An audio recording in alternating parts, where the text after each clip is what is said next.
Everybody wants to be, but nobody wants to do.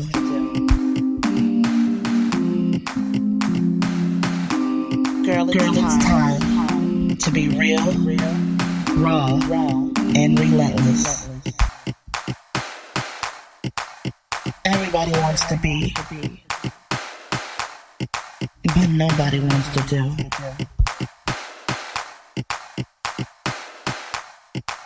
You know it's time. Recrown you. Today's episode is sponsored by The Lit Experience. We are bringing back The Lit Dinner is in Atlanta, Georgia, Thursday, July 25th at 7:30 p.m. You must RSVP online. Tickets are only $10. And I have an amazing lineup for you guys, right? I'm bringing out Marquel Russell, who speaks about how to attract more clients and turn your annual income into your monthly income. I'm also bringing Tyra Baruti. She's going to teach you how to build a 6-figure business in 12 months, just like she did. And then we got Keon Davis, Mr. Smooth and Groove himself. He is going to talk about those financial F-ups that got him to where he is now. Trust me, this is an event that you do not want to miss. It's a private intensive for the woman ready to unleash her inner badass in all areas of her life.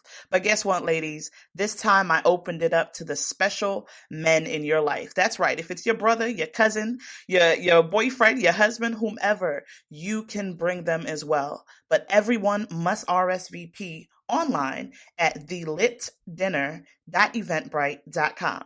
That's thelitdinner.eventbrite.com. I cannot wait to see you there. What's up, guys? It's your girl, Truly Inspired Martin, and welcome to another episode of the Recrown You podcast, baby. That's right, ladies. We are here for the women who are ready to be real, raw, and relentless in their pursuit to unleash their inner badass. So what exactly does that mean for you? That means that you are a woman that is on a journey that you do not know what is ahead of you, but you said, you know what? I'm ready. You're the woman that says there's a lot of stuff I've been through that I have not dealt with, and it's time for me to face it. You're the one that says, I'm tired of all the bullshit. I'm tired of everybody giving me all this fluff. I need some real information, some real resources to get it done. And that's what we are here for, ladies. We are here for you. So I hope that you are ready for this journey that you are taking for yourself. Because although this podcast is about me bringing on guests and bringing on different types of people and resources to make things happen, nothing changes unless you do. So you have to be willing to take this journey for yourself. But obviously, because you're here, you are ready. And that is what we are getting into today, ladies. The women who are ready to learn about health and wellness. Ooh, I know this is such a tough topic. Sure, I don't be wanting to talk about my health either, okay? Let's not get it twisted. I do not like this topic, but the older that I've gotten, I've realized that this is so important. All this stuff that I want to do, I want to speak, I want to be an author, I want to do this, I want to take over the world, right? That's how we feel. But none of that matters if your health ain't intact. But y'all already know how I start every episode, right? Y'all know I do my research, and let's talk about us millennials, right? So there are nearly 73 million people in the U.S. that are millennials. 73 million, right? And those are people that were born between 1981 and 1996, around the year of 2017. You were probably between the ages of 21 to 36, right? So let's just start there. It's a whole lot of us, right? So 83% of millennials consider themselves in good or excellent health. Yeah, okay. 68% of millennials have a primary care physician. Shout out to you. That's more than half, right? There's a lot of people that don't have all of that. But one of the things that really started to blow my mind is when I started really getting into this chart. And it talks about the health conditions that are impacting millennials, right? So there's a top 10, right, for millennials that were between the ages of 21 to 36 in the year 2017. And this article was written in 2019. So we're doing it based on an overall picture, right, from 2014 to 2017. So listen to this. So this is in order from 1 to 10. Here we go. Major depression, substance use disorder, alcohol use disorder, hypertension, hyperactivity, psychotic conditions, Crohn's disease or ulcerative colitis, high cholesterol, tobacco use, disorder, and type 2 diabetes. I said diabetes. Listen, that's how I don't like diabetes, right? Type 2 diabetes. And if I'm going to be very open and frank with you guys, I'm looking at this list, right? And I'm like, sheesh, I got 1, 2, 3. I have about 3 of these conditions on this list that they said millennials have. And this is crazy, right? So out of these top 10 conditions, 6 are behavioral health conditions affecting your mental health and emotional well-being, and 4 are physical health conditions affecting the cardiovascular, digestive, and endocrine systems. See, the total adverse health for millennial women is 20% larger than for men. And this gap is mainly driven by major depression, type 2 diabetes, and other endocrine conditions. Listen, first of all, just looking at these numbers, looking at these things, and then looking at my overall health, I'm like, there's a gap here, right? So millennials are less healthy than Generation X members were at the same age we are today. Whew, I'm going to just let y'all sink that in, take that in, and just breathe for a second, because this is why these conversations have to be had, right? And it's crazy because older millennials in southern states are actually less healthy, right? So people that live in the Northeast and the southern regions are less healthy than those on the West Coast. Oh boy, this is a whole discussion within itself. But y'all know I ain't no expert when it comes to certain topics, right? So what I do is I bring in the people that know the information. I bring in the people that are real and raw. I bring in the people that are ready to give you some tips, tricks, tools of the trade, whatever you want to call it, to get your life in order. And I'm so excited about today's episode. Okay. So today's episode is health and wellness. Food is your medicine. But what makes me more excited is who I'm bringing to you, right? So it's my girl, Amber, all right? So shout out to Clark Atlanta University. We went to college together. Hey. Okay, this girl can dance her ass off. I'm going to just leave it at that. But that's not what we're talking about today. But we're going to get into it, right? So I heard that Amber got the drip. She got the drip. She got the juice. Ooh, y'all know I think I'm a rapper. But anyway, let's get into her bio, because that's what matters, right? So Amber Gordon is a certified health and wellness coach and nutrition specialist. She is currently in school receiving her master's in holistic nutrition at American College and Health Services. For a long time, Amber had interest in nutrition and health, but just thought it was just a small hobby. This hobby didn't go into high gear until she herself was diagnosed with rheumatoid arthritis in 2016. During a lot of trial and error, she was able to heal herself from her chronic illness by eating the right foods and cleansing her body from toxins. So she launched her business, Amber Got the Juice Incorporated, in 2018, where she sells products such as cold pressed juices and provide health coaching services. She launched her business, Amber Got the Juice Incorporated, in 2018, where she sells products such as cold pressed juices and provide health coaching services. Her goal is to spread her knowledge on how important your health is and break the generational curses of being diagnosed with chronic illnesses such as diabetes, high blood pressure, and autoimmune diseases. She truly believes the saying, genetics loads the gun, but your diet pulls the trigger. So I'm not even going to hold y'all up any longer. I'm going to bring the woman to the mic. Amber, you here, baby? I am here. Yes, let's get into it. I heard you got that drip. Hey. I got that juice. I heard you got the juice. Juice, man. Hey. Ooh, girl. So tell us about Amber, and I want to know a fun or interesting fact about you that people may not know. Okay, so Amber is basically a very outgoing, fun, loving. I always was the person that you come to for help. So that's one thing I knew that I had a passion for, was to help people. But I didn't know exactly what I wanted to help them for. Like, I had to narrow it down because helping was so broad. So since, like you read, I had a hobby of nutrition and health. And one of the key things I people came to me for was the health part. So, kind of dug in that deeper. I enjoy it as my passion. I spend hours and hours researching so I can become a better person. Um, and to answer your second question, one thing you probably don't know about me, I mean, you said that I dance, but a lot of people don't know that I dance anymore because I don't really showcase it like I was a professional dancer. You might see me like in a grocery store, like, dancing to the grocery music. But a lot of people don't even know that I can do a little cute 8 count and be surprised. So yeah. Yes. Girl, I remember Hypnotic, baby. Let's get it. Oh, girl. Throw it all the way back. Okay. The head swing, the neck be hurting.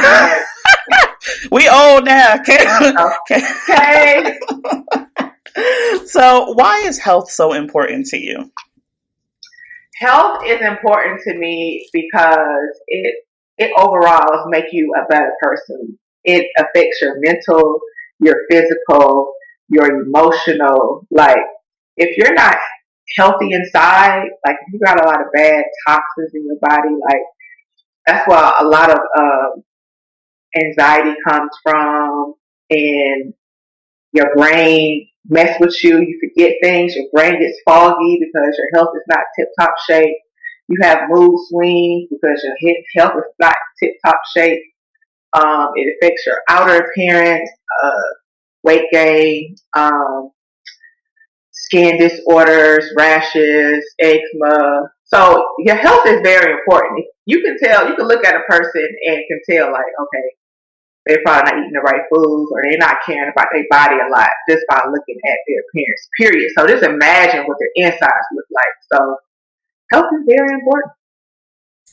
And I understand that because you obviously took this on because of something you went through yourself, right? So you had the rheumatoid arthritis, and first of all, that had to be hell. So can you girl, tell me about that.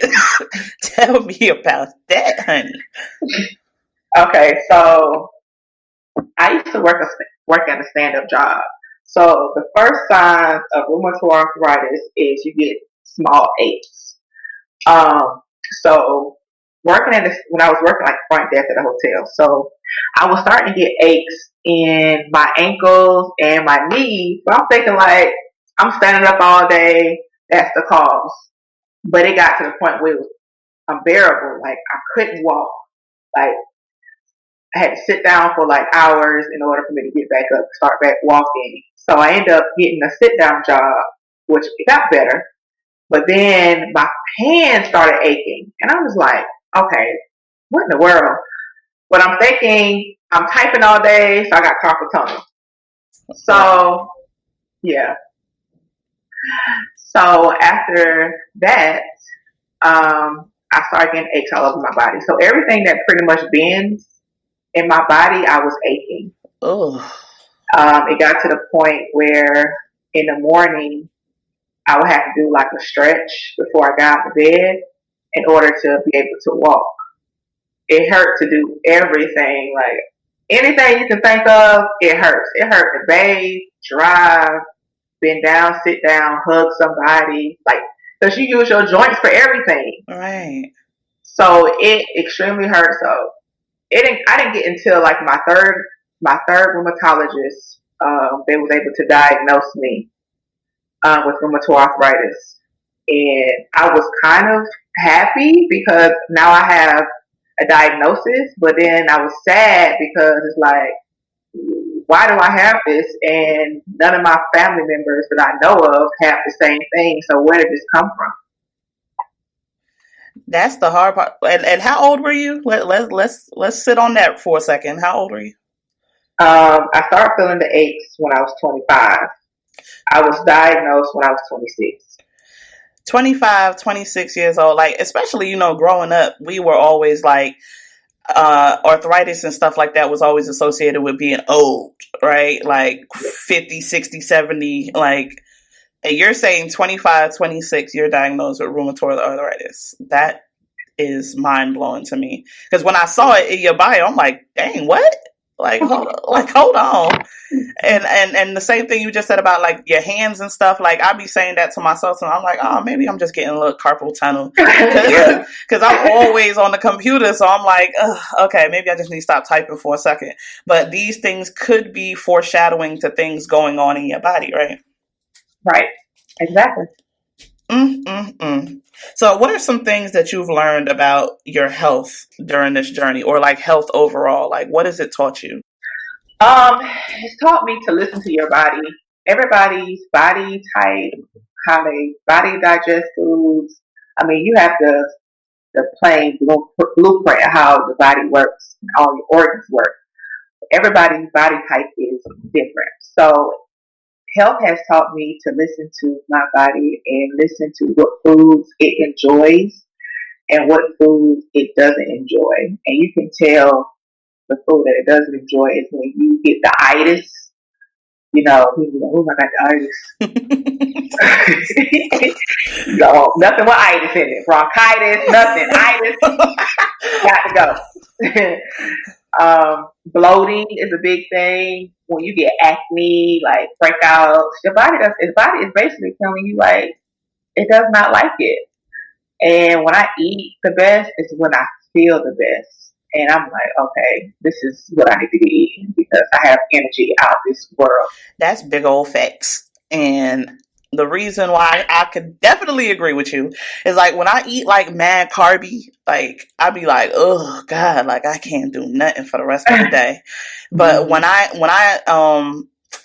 might just eat like some salad. Don't gotta be salad. It could just be like a smoothie or like a good wrap just filled with real clean food. Like I feel like I can bounce off the walls. You know what I'm saying? Like it's a different type of energy and your body really does speak to you. Like, yesterday I had the itis after I ate some real thick food, girl. I was sitting in the car after I ate it like, I need a nap before I even drive home. I bet it was good. It was good as hell. It was so good, and it'd be the best food too. That you just be like, okay. Listen. I understand. It's all about moderation. It's moderation because I still, get me some French fries because it's my guilty pleasure. But it's all about moderation. And that's important for people to understand too, because I think people get scared when we talk about health and wellness, or we talk about losing weight or becoming more healthy. They automatically go into this, oh crap, discipline, right? Like, like I can't do this, I can't do that. They're just looking at all these can'ts, but it's really about moderation, right? Can you talk about that a little bit? Yes. Well, I truly believe when people come to me and say they want to lose weight, I say, go on a strict, people don't like the word diet, it's temporary. So that's why I use the word diet when somebody wants to lose weight. Get on a strict diet. It's only temporary because you got a goal, you want to lose weight, so you got to cut off a lot of foods that you love. And then once you get to a certain place where you feel like, because when you go on a diet, you come up with different recipes, food, like you didn't think of. And so when you master that, that's when I feel like you should go into eating in moderation. So say you do a smoothie for breakfast.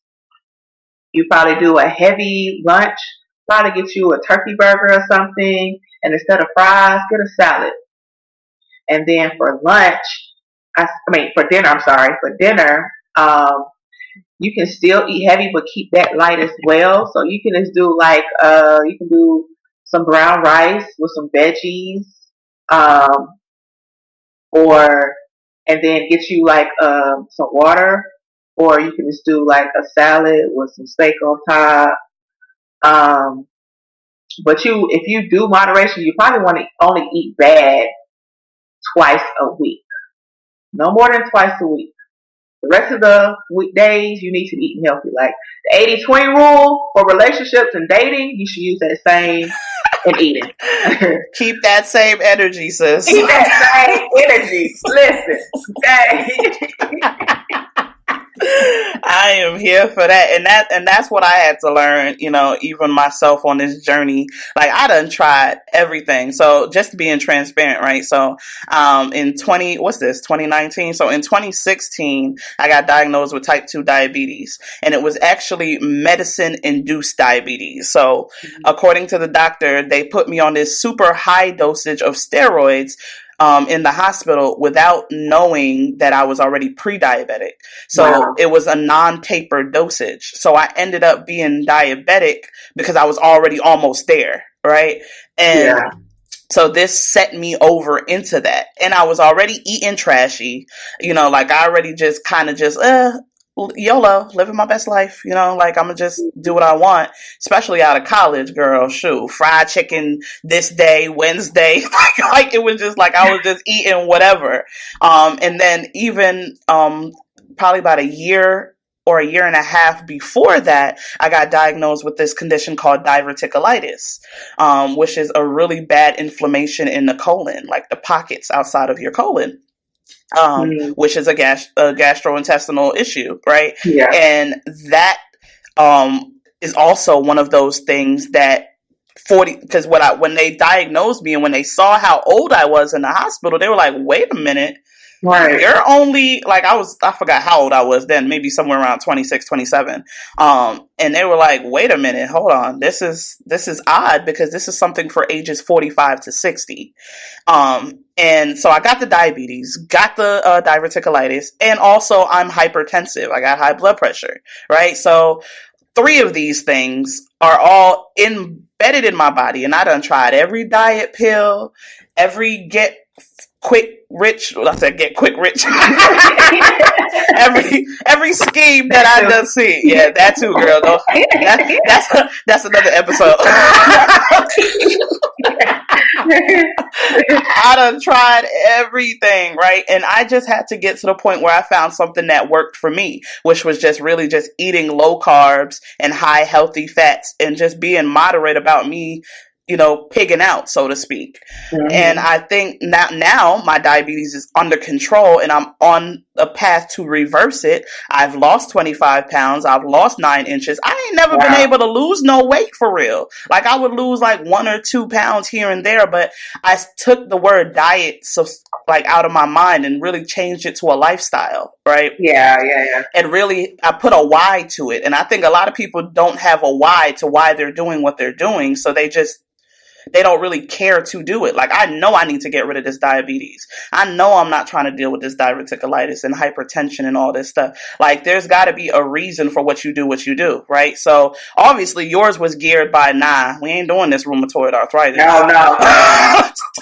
Listen, I couldn't even dance no more. That's why I stopped dancing. It messed me up. It threw me off my groove. See, we can't, we too young. And millennials is out here losing in this area, right? They out here talking about they winning, winning here, winning there. But when it comes to health, we not winning in that arena, right? So what are some steps that people can take today to get on the path to a better, healthy life? Today, declutter. Like, first, get your house in order. You don't know how your mood changes when you got a clean house. It makes you feel like, okay, I can take over a world. So I tell people, clean your house, like declutter. And after you do that, both of your pantries and your refrigerator. Everything that you know when something is bad. You know when something is some junk food. Clean that out. Like, go ahead and just throw that away. And set a date to go to the grocery store. And I recommend that you stay on the outside of the grocery store, like the produce and stuff like that. Don't go in between the aisles. Girl, that's where the treasure is. Don't do that, okay? And then you know how you walk into the grocery store, they got them good old cookies that sit right there, like right there. Walk past that too. So I tell people to go on the outside of the area. Don't go between the aisles. So that's one thing you can do. And I know people got crazy schedules. I understand that. So time management is very important when you're trying to change your eating habits, as well as you're trying to squeeze in a workout in. Sit down and plan your days out and figure out what days can you meal prep, what days can you exercise, and treat it as a real task. Like, you know how you take serious, you go to work, punch in, you clock out. Take that as serious as your health. Like, make that a priority. That's strong right there. The one time I did meal prep, like I really saved a lot of time that week and a lot of stress. Like, cause I was like, I ain't have to come home and say, "Damn, what I'm gonna cook," or none of that. Like, I just pop this out, pop this in the microwave. Okay, we ready. That. I was gonna say, even if you don't have time to meal prep or meal plan, it's people who support small businesses. Facts. I have two girls who cook for me when I know I'm about to get extremely busy. I hit them up like, "Hey, I need some meals this week," and they go ahead and set me up a menu. So support small businesses as well. That's true. There's I know a long list of folks that meal prep, and I need to start doing that because God knows I will be trying to do it myself. I'll be like, "Dana, you gonna do this week?" But nah, that's a negative. It don't happen. Right. So delegate those tasks to the people that do. Okay. Help them out. So why do you think millennials neglect health? Like, do you think they're scared of family traits, or we just got this real YOLO lifestyle, or like what's wrong with us? Yeah, I think it is the YOLO lifestyle, but I also feel like if nothing detrimental happens to them, they're not going to take their health serious. Because I know some people who are overweight and don't have high blood pressure or diabetes, like, nothing wrong with me, so I'm good. I'm going to continue to eat this food. Like, you're good now. Like, you don't know what you're going to have years from now. So I think I wouldn't have changed the way I've eaten if I wasn't diagnosed with rheumatoid arthritis. So we're like blind to the fact that if we continue to eat this way, we could possibly get a health condition. It is a high percentage that you will, especially if it's in your bloodline, that you could get whatever your mom, your grandma, your grandpa, your dad has. So we got to be very cautious. And I think a lot that we are not knowledgeable of what they put in our foods. Because we don't care. We don't read. It looks good, whatever, I'm going to eat it. It tastes good, whatever, I'm going to eat it. But you don't know what they're doing behind those factors. You don't know what they're doing. So we got to be extremely careful. Especially some of this stuff I'll be picking up. I'll be like, "Dang, this look good. But Dad, what word is this? I can't even pronounce this on the back." Listen, if you can't pronounce it, your body don't know what it is either. Like, what you putting in me? Hello? Like, what? A, B, C. It's like every letter of the alphabet is in this one word.